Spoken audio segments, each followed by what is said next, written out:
Welcome to the Redbeard Embodiment Podcast. I am your host, Alex Greene, and I'm on a mission to bring the power of embodiment to people all around the world. In this podcast, we explore how embodiment practices, trauma healing, and knowledge about the human nervous system can help us find our ground, discover new sources of meaning, and create connection in an ever-changing world. The deepest change is embodied change. All right. Well, I am super excited to be sitting down this afternoon with Bonnie Pariser. And Bonnie is a colleague of mine, and we first met in the TRE world, seems like many moons ago in Madison, Wisconsin, at some sort of shared training event. But Bonnie is a TRE provider and a yoga therapist based in Frenchtown, New Jersey, where she runs a yoga studio called Yoga Loca. And I'm excited to connect with Bonnie today, especially to hear about one, Bonnie, just your journey into TRE, because I always think, why it is that neurogenic tremoring kind of hooks for somebody is always an interesting story. So I want to hear about that, as well as your integration using tremoring with your yoga therapy practice. And we had flagged maybe some conversation around looking at the tremoring practice, not only from a Western neurobiological lens, but looking at it from an Ayurvedic perspective, or looking at it from the Yoga Sutras lens, and as you integrate it with your work. So that's what I'm hoping that we cover today, but thank you so much for taking some time. Oh, thank you for having me, Alex. It's been a long time since we've got to spend time together. We've had a global pandemic. People have moved. A lot has We've had happened. children. Right. Yeah. Moved. Yeah. Very good. Well, yeah, let's just start with kind of like go back a little bit. Like how did you, even maybe before TRE, like tell us just a little bit about kind of how yoga became your path and embodiment work in general. Well, I was just mentioning before we started that I changed my daughter's room into a sewing room. My degree is actually in fashion design, believe it or not. So when I was at FIT, Fashion Institute of Technology in New York City, is when I took my first yoga class. It was my gym requirement, actually. And I worked in the industry for a little while, but while I was doing that, I was also taking a lot of yoga classes. And I think like, well, I don't drape fabric anymore, but I do drape people's bodies. And So I'm fashion. still like, Yeah. we need to tuck and move this a little bit over here. It's like the understanding of how fabric drapes on people has really informed how I understand fascia draping inside of people. Totally. I can Yeah. totally see that. Yeah, that's interesting. And Yeah. also allowing people to fit into the shape of their bodies, Mm, as opposed to making clothes that fits on the shape of their bodies. right. So I started taking yoga when I was at FIT, and then career number 2 or 3 was opening up a yoga studio and teaching it full time. Yeah. And in 2003, I think it was, I met Mukunda Stiles, and he's who I trained with in structural yoga therapy. Actually, lived in Boulder, Colorado at the time. Okay. And when I was working with Mukunda, I studied with him for many, many years until his passing in 2012. Yeah. And I learned a lot about the body, and I learned a lot about people's what was preventing them from moving with ease, not just in their physical body, but also in the energetic body and the mind body. Sure.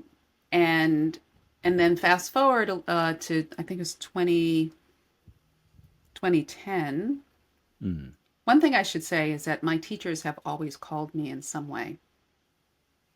Sometimes I don't know how I ended up where I met my teacher. I don't know how I ended up meeting Mukunda. I know how I Right. ended up meeting my primary yoga teacher. I moved out to Bucks County, Pennsylvania, and boom, there she was. Okay. And the same thing happened with David Bertelli. I Mm, was somehow called to take a training in Kripalu. I had a weekend that I can get away without my kids, and I walked into the room, and there was this big video with a bunch of guys in fatigues laying on their backs with their legs shaking. yep. And I was like, what am I doing here? I know this.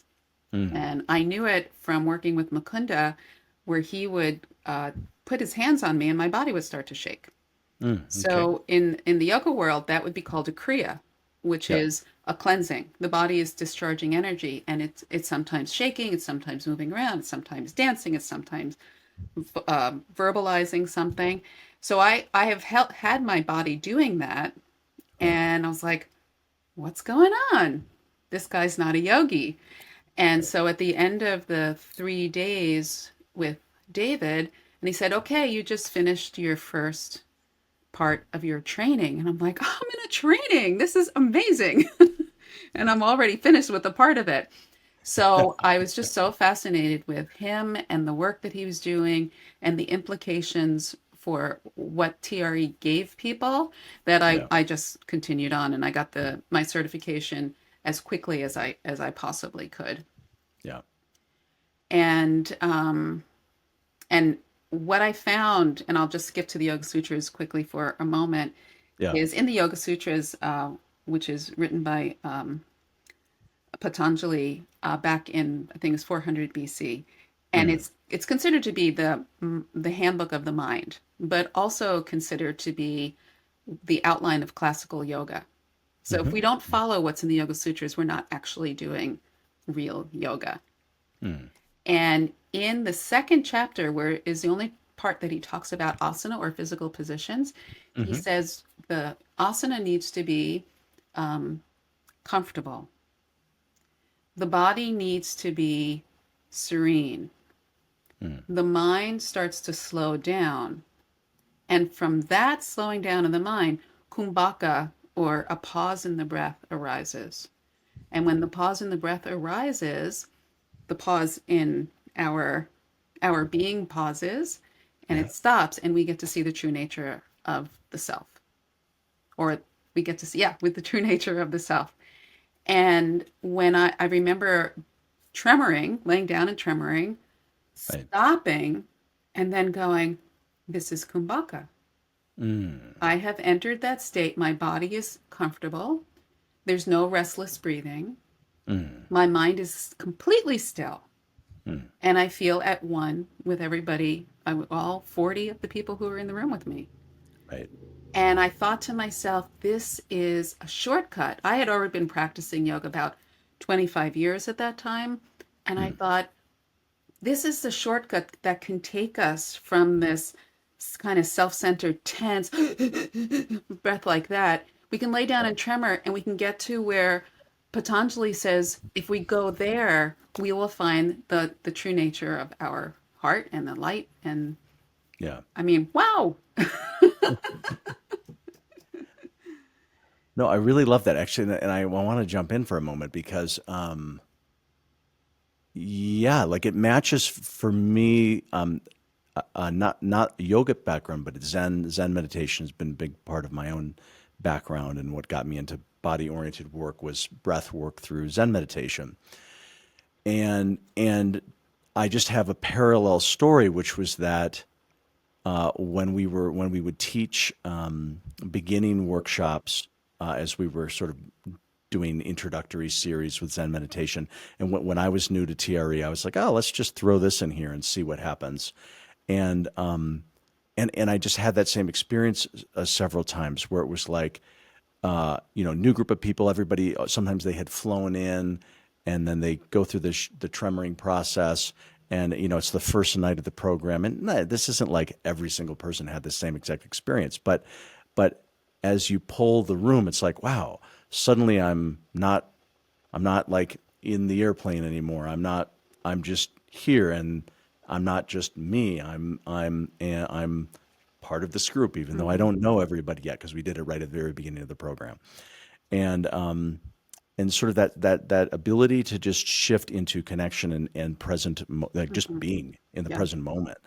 And we thought to ourselves, geez, what a great hack. We just like, this is like what we're going for with a week long, meditation retreat, and so, yeah, I just really echo that piece of it. But yeah, keep going a little bit with Yeah, your you own, can you your just own have story. everybody tremor and say you can go home now. You got Yeah, it. yeah, yeah, yeah, I yeah. remember in one of the advanced trainings I was taking, and we were all practicing with TRE, and we were practicing leading groups, and this one guy was leading our group, and I was just like just in that state of complete ease. And he Mm. came up to me and he said, "Breathe." And I almost punched him. I'm like, "I'm not going to breathe. I'm fine. Yeah. I don't need to breathe I'm in right a now. breathless state. Yeah, right, I'm in the breathless state, and right, I don't need to breathe right now." right. And that's not, I think that that may be something that people who are not meditators may not know, may not realize. And certainly I've been to enough beginner teacher yoga classes, and I was one once myself. They said, Sure. "Come on, make sure to take a deep breath in, a deep breath out." This is not what I teach my students. It's like, don't hold your breath, but if your breath slows down and you're in a peaceful state, you're where you're supposed to be. Mm. And I see that in the classes when people do a couple of classes on my schedule where we do asana, yoga poses, then we tremor and we go into shavasana. And Yeah. everybody is, not everybody, but most of the people are in that breathless state of just total relaxation. And they say they've never had such a deep shavasana. Mm. And not unsurprisingly, those have become probably the more popular classes on the schedule. Yeah, yeah. For you regular listeners to the podcast, you know that about half of these episodes focus on TRE, tension and trauma releasing exercises. And I wanted to make sure that you know about the Redbeard TRE certification program, our educational platform to certify others. And we have both an online version of that I teach, as well as an in-person version of the training that my colleague Ellen McKenzie teaches in Madison, Wisconsin. My next online certification training is beginning August 3rd and 4th, 2024. That's the first of 3 modules. And the way the certification program works is it's about a 10 to 12 month program divided into 3 phases of learning, each with a weekend connected to it, and then some one-on-one work with me and people on my team to support your learning journey. TRE has been a life-changing modality for myself. It's open to people with any background. I wanted to make sure you know about the program. You can find more information at redbeardtre.com. Yeah, well, so going back to your, that you went to Kripalu and you found this and you saw the people tremoring in the army guys in their fatigues and David and all of that, and then little did you know you had just done the first part of your certification training. And which you then finished up. So how did you, in those early days, like how did you begin to put it into practice? Was that primarily a combination of groups and in person? Like what was like that initial exploration like? Which Yeah, I know I is like think, over a decade ago. So I want to hear like now what it's like, but right. I want to kind of like at the beginning, like I want to hear what that experimentation was like Yeah. a little bit. I still have students who will say, you practiced on me. Mm, And so in the beginning, because we had to do a certain amount of classes and video them and send them to the person who was training us, I would gather as many people as I could. And I was very fortunate. I had a big student body that I can, I didn't have to go right, knocking on people's doors and say, "Hey, you want to come? Let me show you this thing." I had right. a willing body to participate. Audience. Yeah, yeah, yeah. And then after I got my certification, I was still a little shy about it. So I was really leading group tremoring classes. And then I started to integrate it into actual classes also. And I will say there are some people who I remember seeing a post on Facebook. Somebody said, "What yoga studio should I go to?" And somebody suggested mine. And they're like, "They do that tremoring stuff there. I hate that." So, of course, there are people who are uncomfortable with it. It's not for everybody, just like nothing is for everybody except maybe breathing and eating and sleeping. Yeah, But I realized the benefit of it and the impact it was having on people's ability to move their bodies and be at ease. So I started to develop these classes where that's what we did afterwards. So it's not like a vinyasa flow class. It's a very targeted class. It's a therapeutic class. We're working hard. We're targeting muscles. I'm bringing everybody's mind so you should feel your bicep contracting. You should feel your triceps stretching. Your hip flexors are stretching. Your gluteals are contracting. That's all very much in structural yoga therapy, which is what I trained with Mukunda. And sure. then we're laying down and tremoring. Yeah. And what I found is that people who are coming, regular students, like longtime students of mine, are tremoring even during the classes that is not part of it. So they'll finish the asana class, okay, do whatever you want now, and then we're going to go into shavasana. And I'd say about half the class is tremoring. It's tremoring. Yeah. Yep. They're like, Yep. yep, I'm going to do this before I go into shavasana because I know this is bringing me Yeah. to a calm state. Yeah. And it's so gratifying to look out into the room and just see people like, Yeah. Following their movements, their spontaneous. Yeah. Yeah. Well, so these days with like when you teach a group, like whether it's a class or in a retreat, I am imagining, but this is just a guess. I'm imagining you're probably not using the sort of the TRE standard warm up practice no. exercises. I'm assuming you're probably using asana and other things. Is that Right. accurate? Yeah, just Yeah. the Yeah. asanas that we're doing. And as I said, the class is pretty targeted. We're using the muscles a lot. There's a lot of contraction. There's a Yeah. little bit of stretching. And so we're doing that and then doing the butterfly bridge pose where we're lifting the hips and then Yep. taking the knees together a little at a time. And that gets the whole room tremoring. And of course, Absolutely. you're in a group, and there's some people who've been tremoring forever, not forever, for many years. So they're able to pull the class along. And I always give an option. I always give an out. And there's been people who have come for maybe 3 or 4 months, and then they decided they're going to try tremoring, and then they're hooked. So I never impose it on anybody in these classes. They always have an out. If they don't want to do it, I give them something else to do.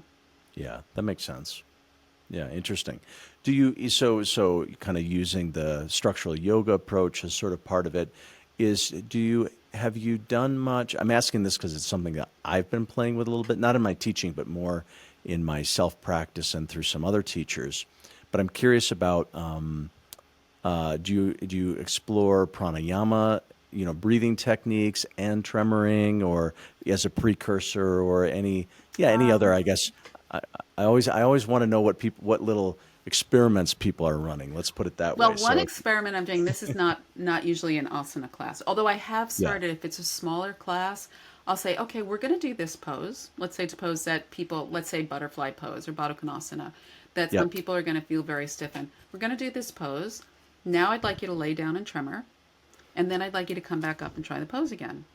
yeah, Because I want people to see if it is actually increasing their range of motion and increasing their comfort and increasing just the overall. I was just here in this place, untremored. yeah, What does it feel like to be tremored?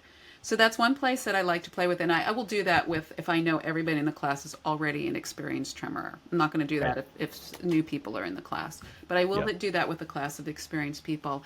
And the other thing that I play around with a lot, because I not only teach asana, but I'm also teaching a lot of meditation and theory and tantric practices and pujas and meditation and mantras and all that stuff, and a lot of emotional work. yeah, That didn't sound right. A lot of understanding and reading our emotions and understanding the charge in our body. yeah, And yeah, so one thing that I have done in at the end of one of these weekend seminars, let's say it is, I'll say, okay, like bring to mind somebody on a scale of 1 to 10, 1 being not annoying, 10 meaning like you want to strangle them. Somebody at like a 5 or a 6. yeah, Bring that in, feel what you feel in your body. yeah, Inevitably people say I'm tight here, my fit, my face is like this. And I say, okay, so just feel what that feels like. Then we're going to lay down and tremor, and we'll tremor about 10 minutes, and then we get up, and I guide them through the same visualization using the same person. And inevitably people are like, oh, I love them now, or that's yeah, not the tightness, or right, I feel like I want to give them a hug. It's so funny. It happens. I mean, and right, I have to say that, and you know this as a facilitator yourself, I'm right, not tremoring and it happens to me. yeah, that's true. I'm Yep, like, I don't have to lay down on the ground. I just have to be in a room with people tremoring. And my perception of the person who's so irritating has totally fallen away. The negative perception has fallen totally. away. No, 100%. And I mean, to me, this makes you understand why, David, part of his background was in conflict mediation. A lot of it was the trauma work, but he has some great stories in the Middle East and tremoring with with opposing parties, and that's the sort of the capacity for tremoring to diffuse some of the what gets in between those layers of conflict coming into sort of just connecting at a more nervous system level. But yeah, no, I know exactly what you're describing in terms of just taking the charge out of things. And I will say, not everybody's happy about Right. it. People like their charges. Yeah, they're like, oh, I Ah, love hating that and person. now I can't Yeah. hate them anymore. Darn it. And as I also work as a spiritual mentor, and a lot of the times when somebody's having a difficulty with this or that, like revolving, like not revolving, a consistent difficulty with a coworker or with a family member, I'll say, well, tremor before you go see them. Yeah. I've had people who say, well, now I figured out that before I go to work early, I park in the parking lot all the way in the back, and I sit in the car and tremor for 10 minutes before I go into work. Yeah. Or I go there during my lunch break and I tremor. Because, I mean, that is, to me, is very spiritual work. How can I diffuse a situation so that I can get along with this person? Yeah. And I Yeah. can be at ease in my body, they can be at ease in their body, and maybe I'll even come into that breathless state, not because I'm holding my breath because I'm about to punch them, but because Right. there's nothing to be agitated about. Right. And the Yoga Sutras talks about, desire and aversion, like and not like. It's this dualistic thing they're always fighting. Too much, too little. It's always this or this, and we're always going like that. Yeah. And if we had a good tremoring session, that's cut. The two opposing polarities become one thing. Yeah. And there's nothing to pull us out into the inhale, exhale, or the rah, rah, rah. So Right. it's really profound. If you Cool. look at it from that perspective. I mean, it's profound anyway, but Yeah.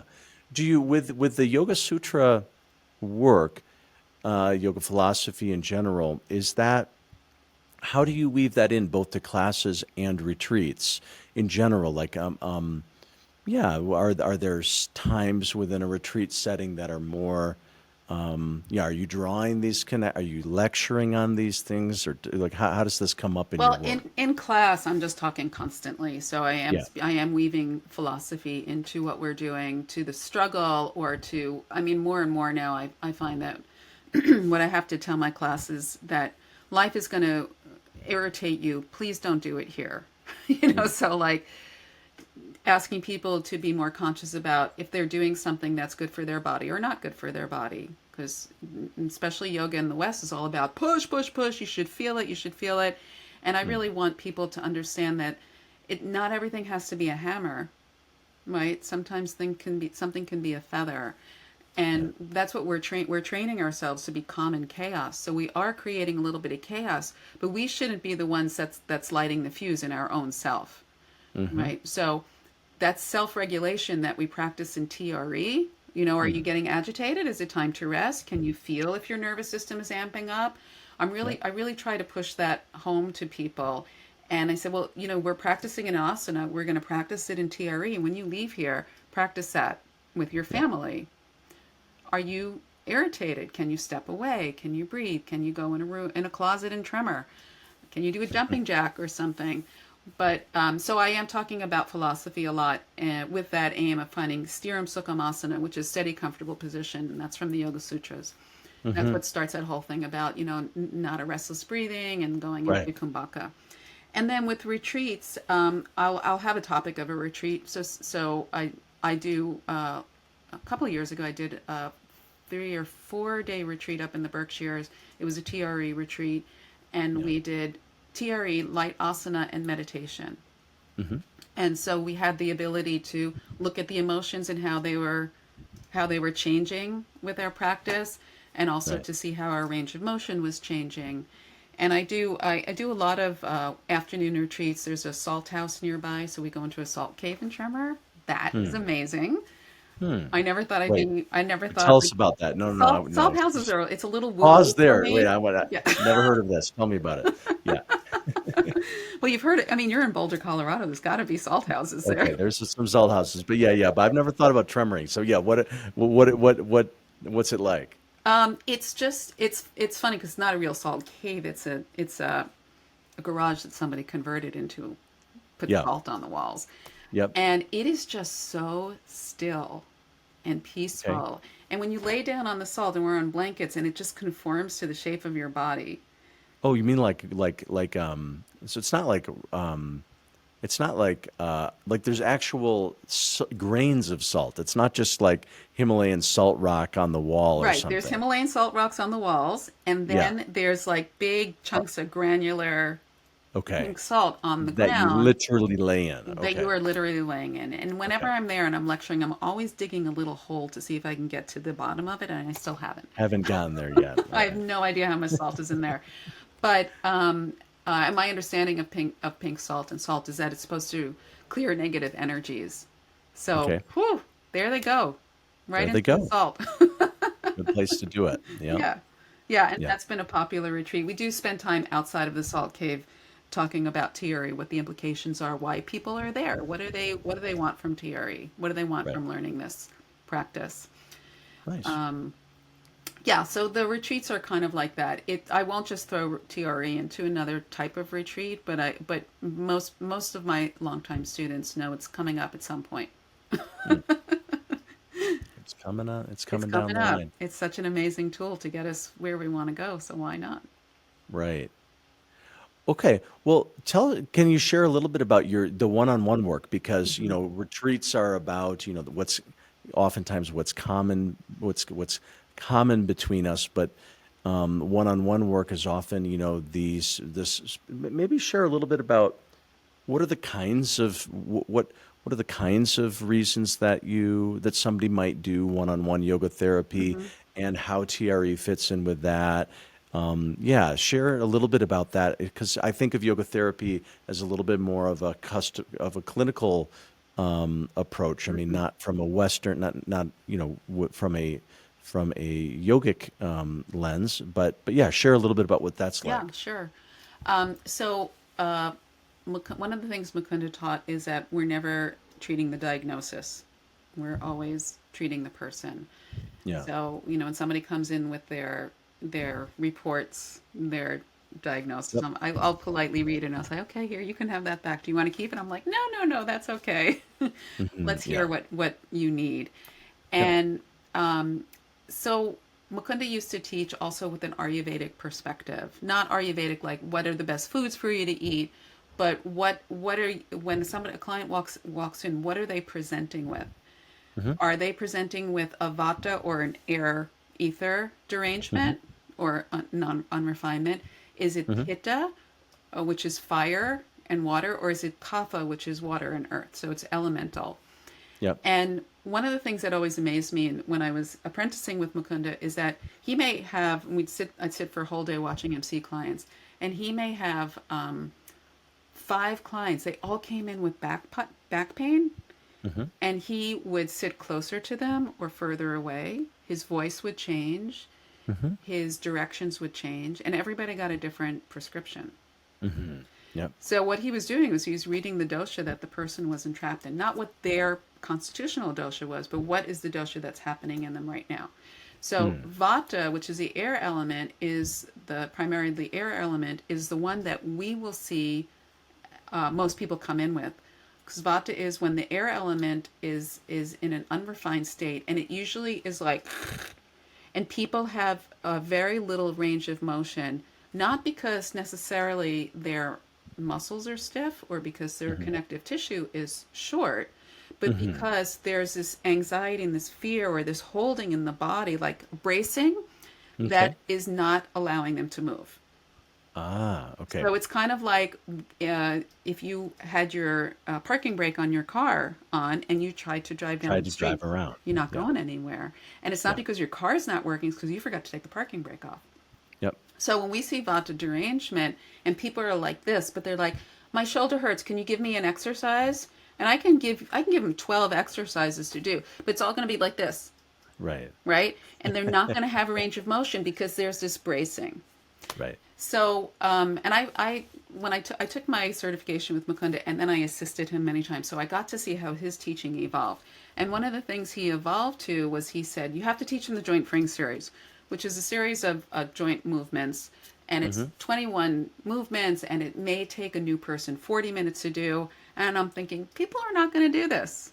But Mm-hmm. what it does is it lowers Vata and it Mm. increases range of motion and it starts Okay. to relax people and they start to get in their body because Right. so many of us are disincarnated. So people Yeah. come into their body, their shoulders drop away, their joints start to move. Yeah. But I know I'm on the East Coast. You're not give. I've had people walk out of my classes and say, "Today we're going to do the joint frame series," and like, not me. That's too slow for me. Uh-huh. So, what can we do with people who are walking in like this Right. to lower their vata quickly? Yep. Da da da da da. Tremor, Got right? it. So Yep. when I see now, and so I started to look at this from a tremoring lens, just to see Mm. that you've taken somebody's body who's like a block of ice, Mm-hmm. and you're turning it into softened butter with tremoring, and Mm-hmm. now they can do exercises. Mm-hmm. Now Got this it. range of motion shoulder is going to be more like this, Yeah, yeah. but that's not Interesting. Yeah. necessarily going to No, happen. I'm so often thinking of the inverse. I'm so often thinking of stretching and, whether it's the standard TRE sequence or doing other asana or so, yeah, I'm often thinking of like, well, what then supports, what then might deepen someone's tremoring or this or that. Ah, But I'm very interested in this, which is like, hey, use the tremoring to open up the availability, and now let's apply ourselves to, what other therapeutic work. So it's interesting to think in that perspective. yeah, exactly. Yeah, Yeah, yeah. I see what you're saying. Yeah. yeah, I had a first responder who came in with pretty severe back pain, and I can tell, and he'd been in multiple hairy situations, how right. buildings falling on him and stuff like that. He has a lot of trauma in his body. And when he would go to stretch, it was always like this. So just think again about your car with your parking brake on. Two parking brakes. Yeah, There was no way he was going to make any progress moving his body. In fact, I would even be concerned that he was going to cause more damage by mm, doing these unnatural to him movements. But he mm, certainly wasn't going to get rid of his back pain. right. So I taught him to tremor. And I was thinking, well, he's got a lot of trauma in his body too. And I will say that we didn't have that relationship that the trauma started to come out, but he Yeah, felt a lot better. got I it. mean, his body really changed and it softened. And we then never even talked about exercises Hmm. because he would come in and tremor. I do some fascial release on him, some manipulation, and it Yeah, made a world of difference to him. yeah. Interesting. Okay, so from a dosha perspective, so Vata is a key one. Does it relate to the? Do you have thoughts around tremoring and and other? I think you used the word derangement or Yeah, something. it's not a very kind word, I will admit, but Yeah, no, no, yeah. So, yeah, what's your thought around? I mean, because I definitely don't think in Ayurvedic perspective very much, but I think with my own clients, I often think from a sort of a polyvagal lens, and it's like you have the people who are more sympathetic dominant, and we have people who are more in a freeze physiology, and hmm people who different flavors of that, and hmm so like that's like maybe my own lens of sort of like, okay, well, what sort of yeah, we'll of just call it a nervous system? different word. So Yeah. the sympathetic is the pitta, Yep. right? The person who's the fire, let's go, go, go, go, go, go, go. I'm Yep. always running from the crisis. Yep. And the freeze person is kapha, is earth. They're kind of Yep. frozen in place and they're unable to move. Yep. They're unable to take steps forward in their life. They're Yep. unable to leave a bad situation because they're just kind of frozen in place. Yep. And oftentimes their body's frozen a different way than the vata. Like you can see somebody with a vata derangement just like this, Hmm. but the Hmm. kapha tends to be a little bit more a lack of muscle tone, so Hmm. hyper flexible, Hmm. a little bit bigger in the body, Hmm. and also kind of more Eeyore like, you know, it's my Yeah. birthday. Yeah. Yep. So, and I actually birthed one of those, and I birthed an Eeyore, and I taught him to tremor when he was probably about 10 or 11. Right. And I gave my both of my kids full permission to be on their phones when they were tremoring because I knew they wouldn't do it otherwise. Yeah. And I see my son has it on his calendar every night to tremor. Wow. Whether he does every night or not, I don't know, but he does know that it helps. It helps him feel better in his body and helps him to stay a little bit more motivated to actually, you Yeah. know, do the things that he's got on his list to do. Got it. Yeah. Super cool. Yeah. What else? What other, just, I don't know, clinical anecdotes, ways that you, again, thinking about that more one-on-one Mm-hmm. setting, Exactly. ways that, yeah, I don't know, anything else on that Well, topic? one thing that I find really interesting is when I have clients come in and they say, "Oh, this happened and this happened," because when a client comes in for a bad back, which is really what most people are coming in for, bad back or neck, then once they start to tremor, we don't do as many asanas anymore. Hmm. And then when they start to tremor, we're not tremoring when they come in anymore. Now we're talking about how do I make it through the day? How do I make it Hmm. through Thanksgiving? So it Hmm. becomes more of a spiritual mentoring practice. Hmm. Yeah. And then, oh, they come in and like this, and this happened. And I'll say, "Did you tremor?" And they go, "Oh, why didn't I think of that?" Hmm. Yeah. So I find that interesting. Even my husband who does tremor, and I say, "Well, did you tremor?" And he's like, "Oh, why can't I remember to do that?"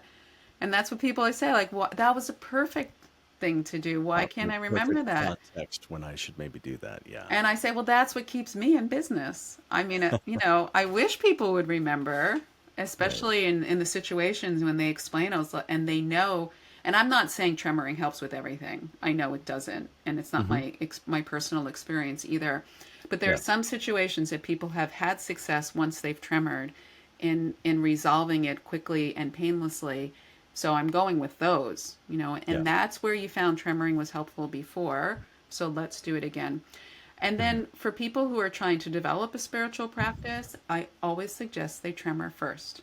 Hmm. Tremor, sit up, do your mantra, and do your meditation because your mind is going to be at Yep. a better place to sit and, Yeah. More fulfill your available practice. for whatever that practice is. Exactly.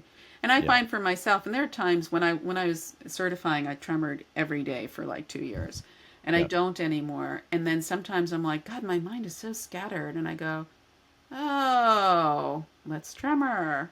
Hmm. Yeah. Yeah. Yeah. So I was going to ask you about your personal practice. Like, is it sort of, it's kind of as need, or you can tell, or what's your own relationship to tremoring?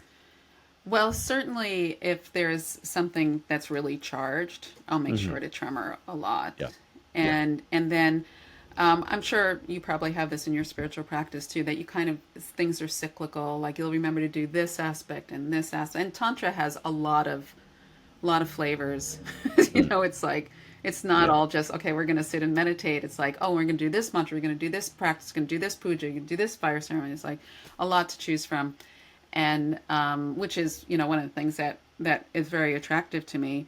I Yeah. like to have all that stuff and colors and fires and incense and things like that. Yeah. And then sometimes I also know that my practice needs a lot of movement. So I might go through that and then some reason it drops, like I'm traveling or something like that, or there's just not the space to do it. And then I stop and then I'm sitting and meditating. It's like, what's missing? Hmm. Why am I not as grounded in this as I was 2 weeks Sometimes there ago? are. And I Yeah. remember, oh, Right. it's the movement. I'm not moving.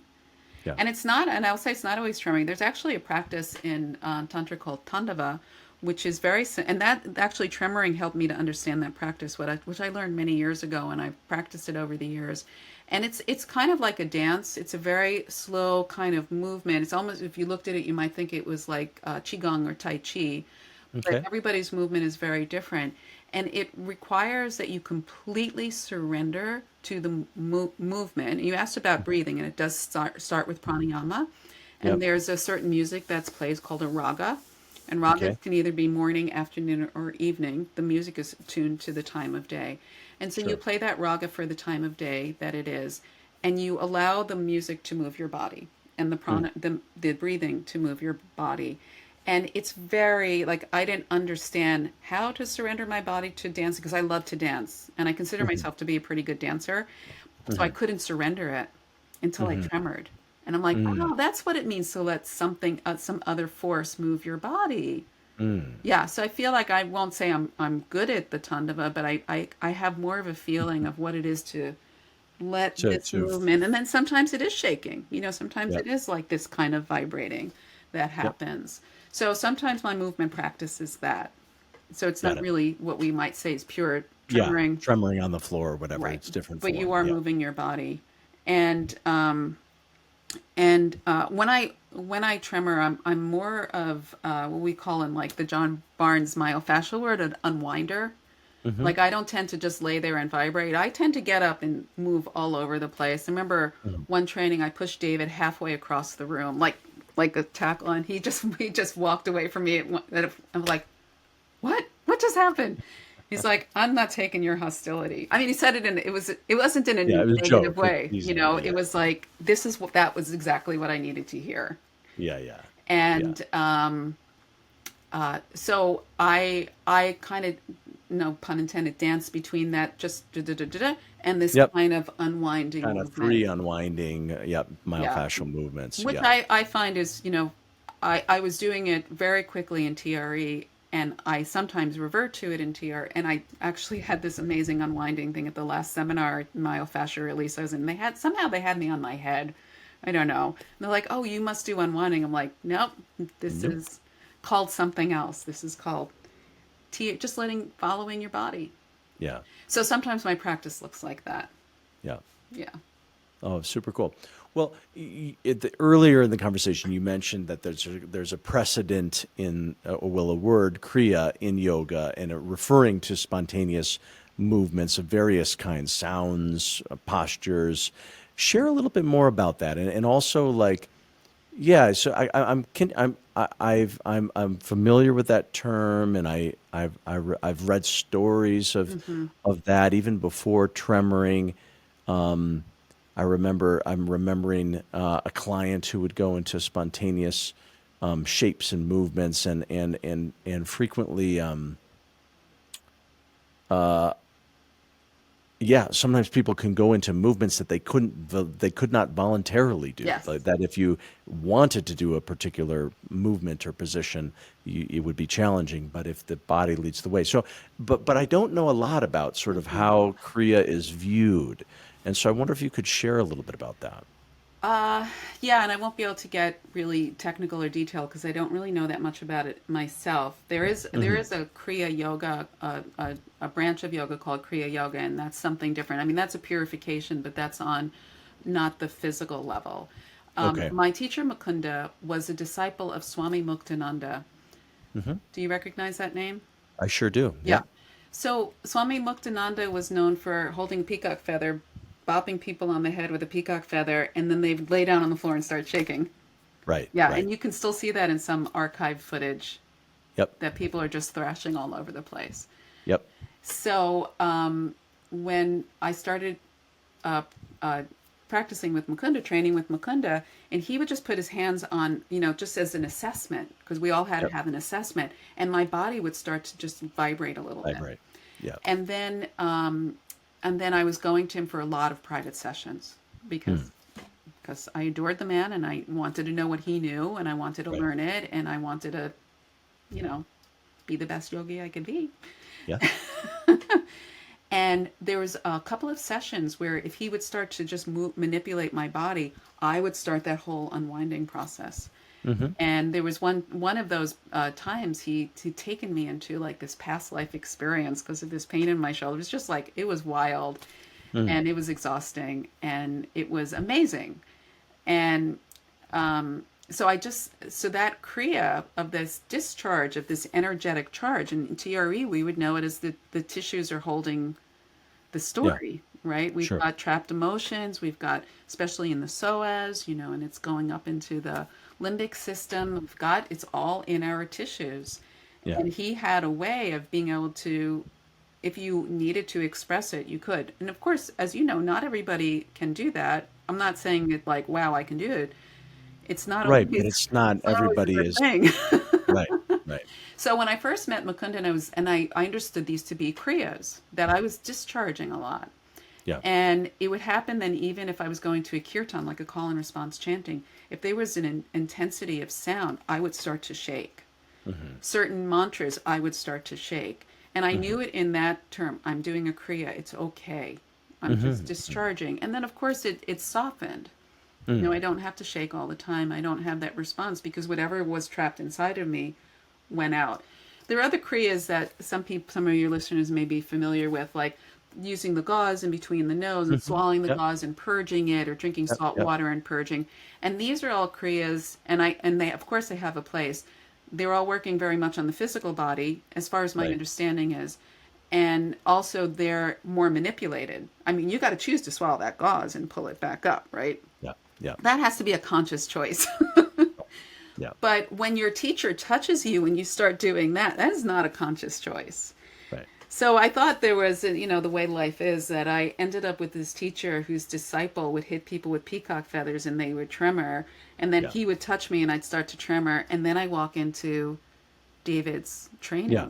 and I'm Yeah. like, oh, now I know how to kind of bop people on the head with a feather and get them to allow their Yeah. bodies to release and have a kriya.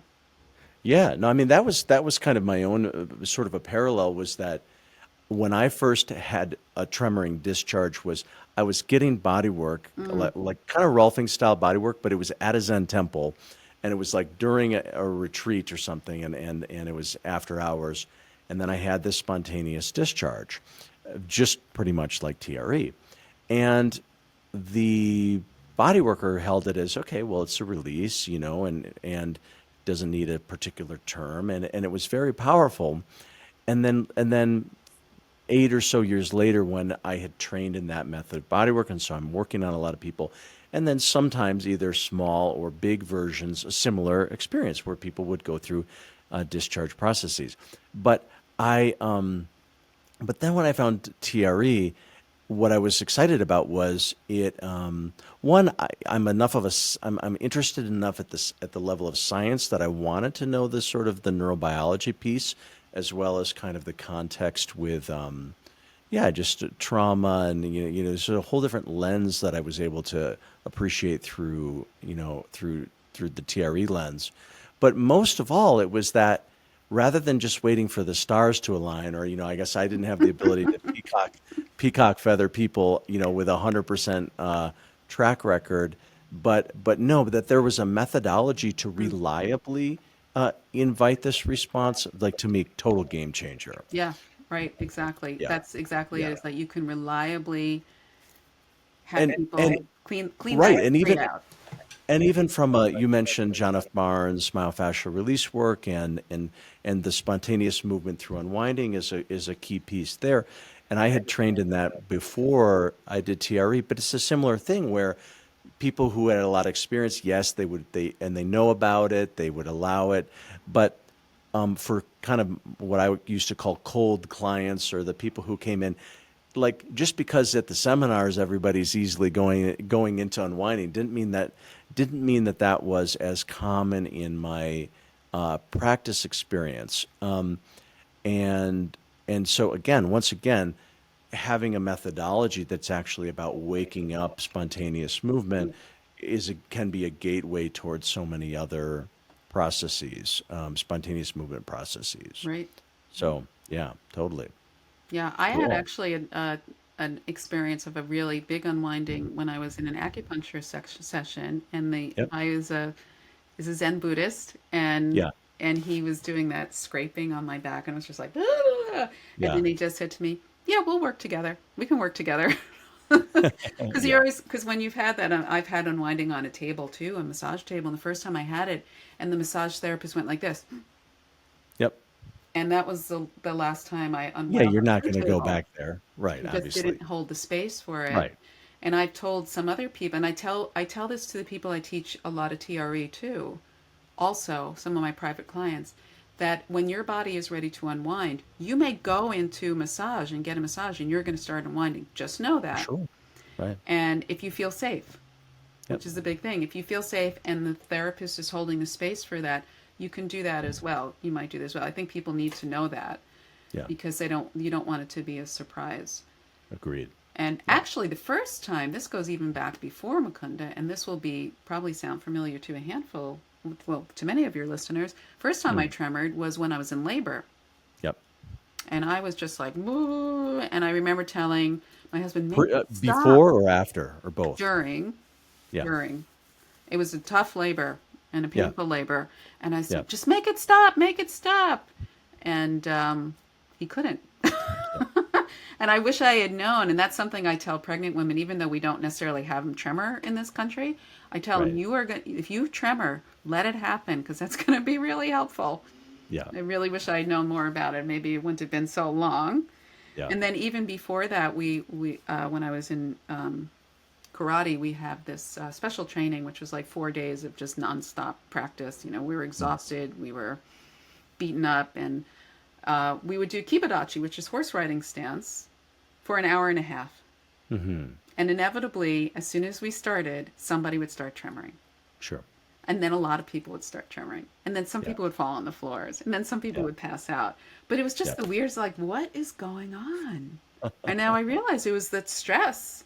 It was so Yeah. stressful to think about holding that for an hour and a half. You had to discharge it somehow. Mm. Yep. Yep. Yeah. So, like what you were saying, like knowing the scientific reasons behind that, you know, so many things like start to fall in place now. I Yeah. think about children who self-stimulate by Sure. rocking or by Yeah. bouncing or chewing gum or eating, you know, potato chips. It's like all of that is trying to ease out the nervous system. When I meant I'm not saying that the children are eating potato chips, but when we as adults are doing that or Yeah. pacing, my Self father is a self-soothing, our yeah. various self-soothing strategies. Yeah. Yeah. So Yeah. knowing the science behind that is it just you go, oh, you're not just trying to drive me crazy. Yeah. You're trying to help yourself. You're regulating. You're This is regulating, yeah. your approach to self-regulating the nervous hmm system. Yeah. No, really helpful to have that lens. I 100% agree. Super cool. Yeah. Well, what's next for you? I always like to sort of close the conversation with what's coming up, what's a new thread, what's alive for you right now. Yeah. What as you sort of look towards the next, coming up on the horizon, what do you see? Yeah, well, I'm really excited about the MFR trainings. Yeah. It's a very different modal. I also do a fascial release. It was from a student of John Barnes, where it's a lead unwinding. So when you feel the tissue starting to go like that, you actually follow it. And I Okay. started using that actually in my assists in TRE, where David would tell us to move away from this. You Mm-hmm. know, if the shoulder's going like this, to push it away. I started to push it in. Mm-hmm. Follow And I it. Yeah. talked to him about that. I did it on him. He thought it was great. And I find that that really helps people to follow their unwinding. So I do Yep. another thing, the cranial fascial release, that you're doing that the whole time, which is why I started doing it in TRE, because it just, it's what I was already seeing. Yeah. So now this John Barnes method is like holding Mm. and feeling the subtle movements under your hand of the fascial matrix moving. Mm-hmm. And it's like 5 minutes. You have to hold it for I five know. minutes. I know. Ah! Yeah. And It seems boring at first, and until you realize how interesting those 5 minutes are. yeah, Yeah. yeah. Because the first training I took, the first weekend I took, I heard 120 seconds. Uh-huh. And then I even said to the woman who was doing the second, I said, he said 120 seconds. She said, no, he didn't. That's what you heard. That's why people take the sessions over and over. I was like, oh, duh. Yeah. So it's very different for me in that holding and feeling the fascia loosening, and not this movement, not this like this way, or tremoring, the movement that Mm-hmm. way. And in my yoga classes, I do a lot of pulsing. So I'm Yep. starting to think about this in a different way, about longer sustained holds while giving Mm-hmm. people the option to also move if they need to, because some people just can't hold. They go in too deep and then they're done. Yeah. And also seeing how to integrate the myofascial techniques, the MFR, John Barnes myofascial techniques within tremoring. Yeah. So I'm kind of To me, excited to see how that's going to go. 100%. No, that I when I'm in person with people, I use crosshand release and various approaches from MFR, and I find it wonderfully complementary to supporting TREs. So yeah, no, I'm excited to hear what you learn as you continue with that. Yeah. Yeah. And the Yes. rebounding, had my first rebounding, so that's when they rock the body. I Right, know you right, right, know, but right. just in case people don't know. So you have somebody rocking your body like you're a barrel of water. And I was like, I know that. And the instructor said, and when you're getting rebounded, your body's not going to know what to do, and there's going to be some chaos. And I'm like, oh, not me, I'm a tremorer. And then this woman was rebounding me, and I'm like, my body does not know what to do. I was like, that is so cool. I still have so much to know, so much to experience. Just because you tremor doesn't mean it's everything. And so, she's rebounding and my neck is doing something completely different and one leg's moving, not the other leg. I'm like, what the heck is going on? Oh my God, she was right. My body doesn't know what to do. So I'm excited to learn more about the rebounding and what his theory is behind it and how people respond and how that rebounding may be different than the TRE and how unwinding might be different from the cranial-fascial release that I do. So Yeah. and it's not true you can't teach an old dog new tricks. There's still many more. Hey, things to all learn. right, good. You're learning new tricks. I like Yeah. it. Super cool. Well, Bonnie, I really appreciate time for just hearing how you're following your curiosity and exploring these different angles and bridging it into a yoga context, and super fascinating. Thank you so much. Thank you. This was a lot of fun. Yeah, awesome. And yeah, we'll include in the show notes, website, all the different ways of contacting you. So yeah, listeners who want to know more about any of these applications and Bonnie's experience, we will make sure that she is easy to find and follow up with you. So awesome. Thanks so much. Thank you. Thanks for listening to today's episode of the Redbeard Embodiment Podcast. To learn more, visit us at redbeardsomatictherapy.com or send me an email at alex@redbeardsomatictherapy.com. If today's conversation resonated with you, help spread the word by subscribing and sharing with others. Hope to see you next time.